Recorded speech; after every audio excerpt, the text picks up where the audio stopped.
مولاي صل وسلم دائما ابدا على حبيبك خير الخلق كلهم مولاي صل وسلم. ویلکم بیک ناظرین، آپ دیکھ رہے ہیں نیوز پلس کی رمضان ٹرانسمیشن پاک ہے رمضان.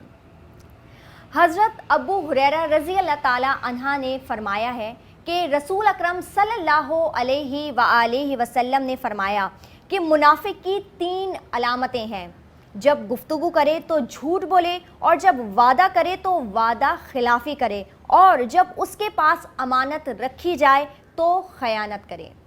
ناظرین، اب جس پروگرام کی طرف ہم آپ کو لے کے جا رہے ہیں اس کا نام ہے رمضان اور خواتین.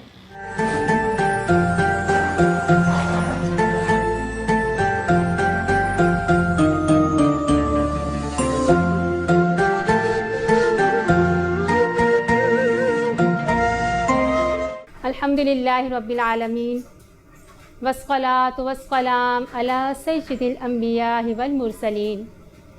اما بعد فاعوذ باللہ من الشیطان الرجیم. بسم اللہ الرحمن الرحیم. ان اللہ ملائکتہ یصلون علی النبی یا ایہا الذین آمنوا صلوا علیہ وسلموا تسلیما. الصلاة والسلام علیک یا رسول اللہ وعلی آلک و اصحابک یا نور اللہ. نیوز پلس کی رمضان کریم کی خصوصی ٹرانسمیشن میں آپ کو خوش آمدید. میں ہوں آپ کی میزبان سائمہ سراج.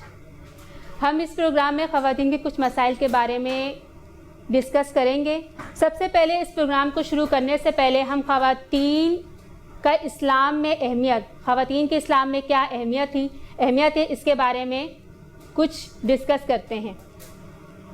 جب ظلمت کے بادل چھٹنے لگے، اسلام آو تاب سے مشرق اور مغرب دونوں جانب چمکنے لگا. سرکار مدینہ صلی اللہ تعالیٰ علیہ وآلہ وسلم کی جب تشریف آوری ہونے لگی، جس طرح آپ صلی اللہ علیہ وسلم کے دنیا میں آنے کے بعد، اسلام کے آنے کے بعد جس طرح ظلم پر اسلام غالب ہوا، اسی طرح آپ صلی اللہ تعالیٰ علیہ وآلہ وسلم کے دنیا میں تشریف لانے کے بعد عورت کو بھی ایک مقام حاصل ہوا.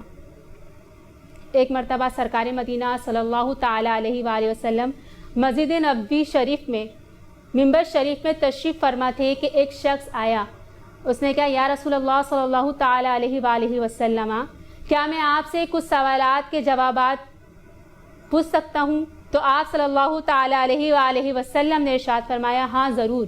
آپ صلی اللہ تعالیٰ علیہ وآلہ وسلم سے اس نے دریافت کیا کہ یا رسول اللہ صلی اللہ تعالیٰ علیہ وآلہ وسلم، کیا اسلام زمانہ جہالت کے کیے گئے سارے گناہوں کو مٹا دیتا ہے؟ تو آپ صلی اللہ تعالیٰ علیہ وآلہ وسلم نے ارشاد فرمایا، ہاں کیوں نہیں. تو آپ صلی اللہ تعالیٰ علیہ وسلم سے اس نے دریافت کیا کہ یا رسول اللہ صلی اللہ تعالیٰ علیہ وآلہ وسلم، رب کائنات نے مجھے اسلام لانے سے پہلے اپنی رحمت سے نوازا.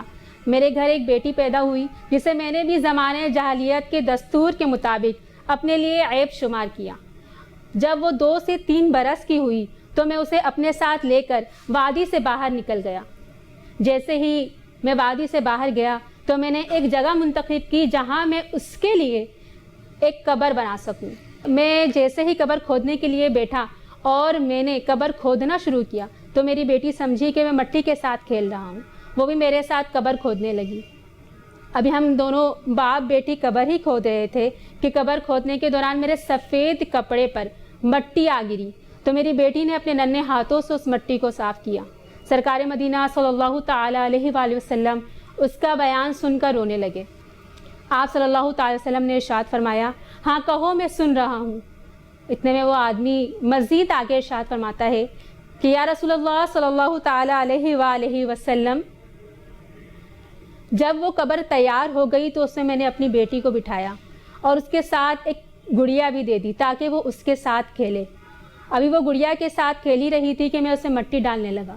وہ اور مزید کھیلنے لگی. وہ سمجھی کہ میرے بابا جان میرے ساتھ کھیل رہے ہیں. وہ مٹی ڈالنے کے ساتھ ساتھ جیسے ہی وہ مٹی میں اپنی بیٹی کے اوپر ڈال رہا تھا کہ اسی دوران وہ مٹی اڑ کر میرے داڑھی میں لگی. میری بیٹی نے اپنے ننھے ننھے ہاتھوں کے ذریعے اس مٹی کو میرے داڑھی سے صاف کیا. یا رسول اللہ صلی اللہ تعالیٰ علیہ وآلہ وسلم، میں جیسے ہی مٹی ڈالتے جاتا وہ خوف زدہ ہو گئی اور مجھے بابا بابا کہہ کے پکارنے لگی. لیکن زمانہ جاہلیت کے دستور کی طرح میرے بھی دل میں یہی تھا کہ یہ میرے لیے ایک عیب ہے، اور میں نے اسے زندہ درغور کر دیا. آپ صلی اللہ تعالیٰ علیہ وآلہ وسلم اتنا روئے کہ آپ صلی اللہ تعالیٰ علیہ وآلہ وسلم کی داڑھی مبارکہ آنسوؤں سے تر ہو گئی اور آپ صلی اللہ تعالیٰ علیہ وآلہ وسلم کی ہچکی بن گئی. میرے محترم ناظرین، یہ وہی اسلام ہے جس کے آنے سے پہلے عورتوں کو دنیا میں رہنا ایک عیب سمجھا جاتا تھا. اگر وہ اپنے باپ کے لیے ہے تو وہ ایک عیب ہے، اور اگر اپنے بھائی کے لیے ہے تو جب بھی وہ عیب ہے، اور اگر وہ اپنے شوہر کے لیے ہے تو جب بھی وہ عیب ہے. اگر اسلام کے نقطہ نظر سے عورتوں کا مقام دیکھا جائے تو اگر وہی عورت کسی کے نزدیک بیٹی کی حیثیت رکھتی ہے تو وہ اپنے باپ کے لیے رحمت بن جاتی ہے، اور اگر وہی عورت بہن کے مقام پر آتی ہے تو اپنے بھائی کے لیے عزت بن جاتی ہے. اسلامی نقطہ نظریہ سے اگر وہی عورت شوہر کے لیے بیوی کی حیثیت رکھے تو وہ اس کے لیے نصف ایمان بن جاتی ہے. اور اسی طرح اگر وہی عورت اسلامی نقطہ نظریے کے ساتھ ماں کی حیثیت رکھے تو اولاد کے لیے اس کی جنت اس کی ماں کے قدموں تلے آ جاتی ہے.